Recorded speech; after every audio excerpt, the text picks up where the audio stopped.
Nakasagap ako chismis mga katotot. Hindi showbiz.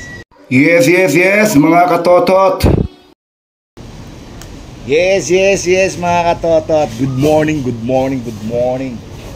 Kahit na masama ang inyong panaginip, mga buwanan nyo. Hindi mga katotot. Meron pala akong trivia sa inyo. Di ba kapag pumunta kami ng Tondo sa Barangay 705 sa may Aroma, sa Happy Land. Area na, alam nyo ba yun? Siguro mga taga-Tondo nakakalam, no?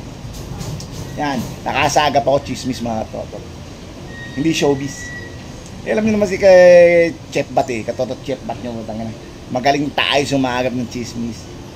Kahit nga yung ultimong nakabuntis kay Juanita, alam natin. Kaya alam si Juanita. Hindi ko rin alam, nabanggit ko lang yun. Gunggong! Ayun mga totot. May trivia ako sa inyo sa history ng Happy Land. Yan. Hindi ko rin iba alam yung history niyan. Yung iba hindi. Nakakwentuhan kasi yung mga matatandang nakatira doon. Kinento sa akin kung ano daw yung totoong pangalan ng Happy Land. Bago tawaging Happy Land, ha? Medyo mga masalimuot, mga repa. Kung ikukwento ko sa inyo yung buong pangyayari, abutin tayo 3 araw. Pero nangyari lang yung sa loob ng 3 minuto.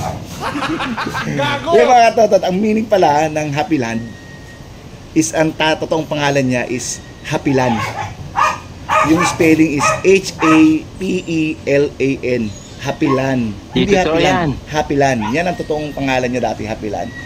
Ano yung Happy Land?